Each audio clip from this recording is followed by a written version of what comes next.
In the previous episode, we talked about the lenses we see the world through. Colored glass, shaped by our childhood wounds. They tint reality with shades that were never really there. These lenses weren't built overnight. They began forming the moment our emotional needs went unseen.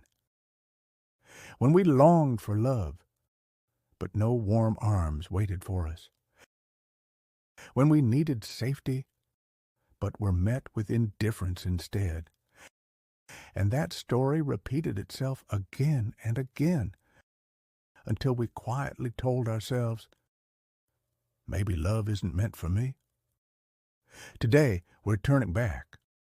We'll look again, and we'll meet those basic emotional needs, the very needs that gave birth to our fears, our beliefs, and the masks we wear today.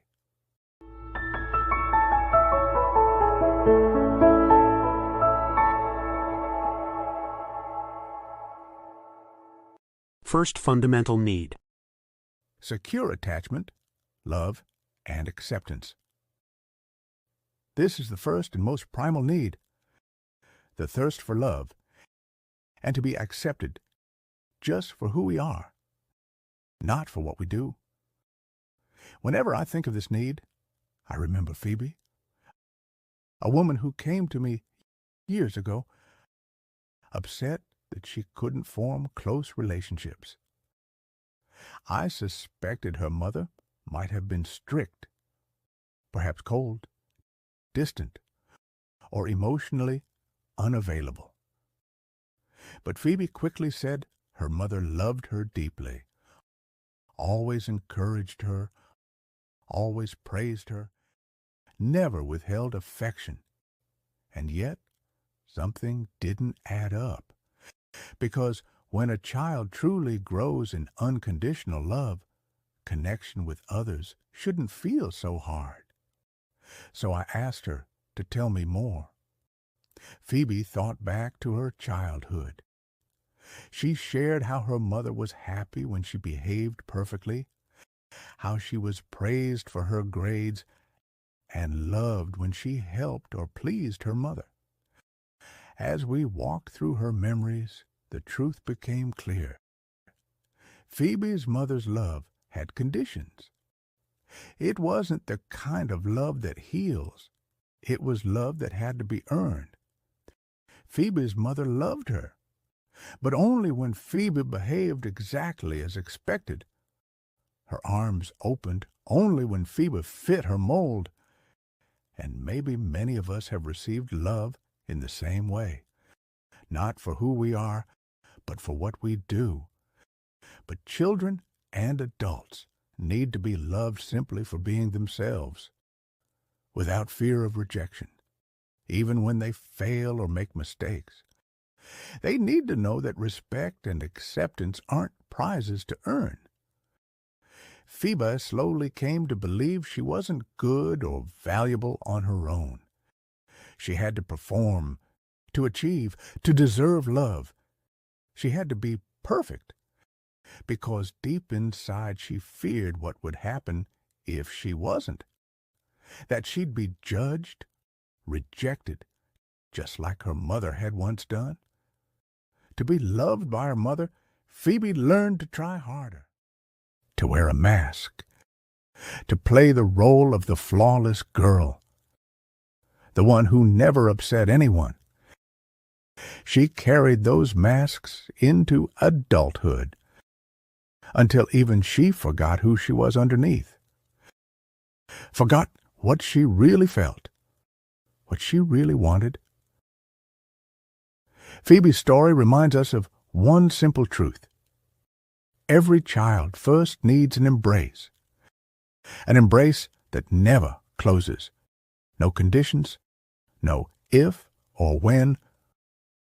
Only then can they learn to love themselves the same way, with all their flaws, their mistakes, their ordinary humanness.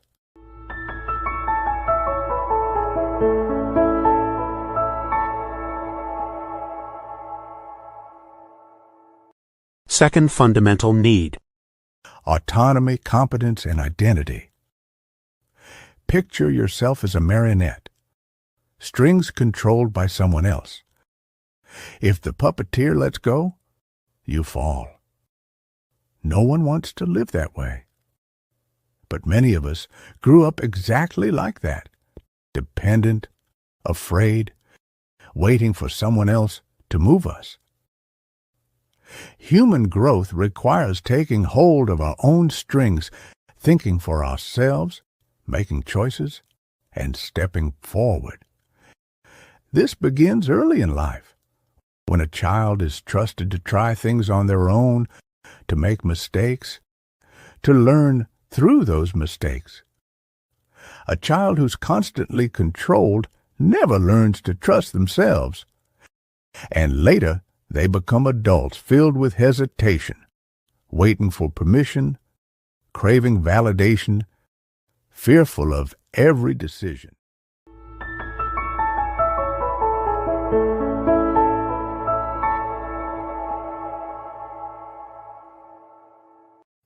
Independence starts small. When parents let children do things alone, take responsibility even when it's messy.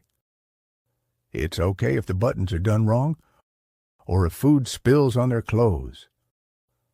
What matters is the chance to try. Because through trial comes growth. And through mistakes, autonomy is born. Matthew was one of those who never had that chance. His parents were terrified of failure. They made every decision for him, for his own good. They wanted to protect him from pain, but they didn't realize they were protecting him from life. On the outside, everything looked perfect. A well-behaved child, good grades, polite manners. But behind that polished image, Matthew carried a quiet fear. The fear of being alone, of making mistakes, of not being able to cope without others. He never learned to face problems because there was always someone to take over. Someone faster, wiser, more capable. And slowly, that eroded his confidence. Like termites eating away at the foundations of a house.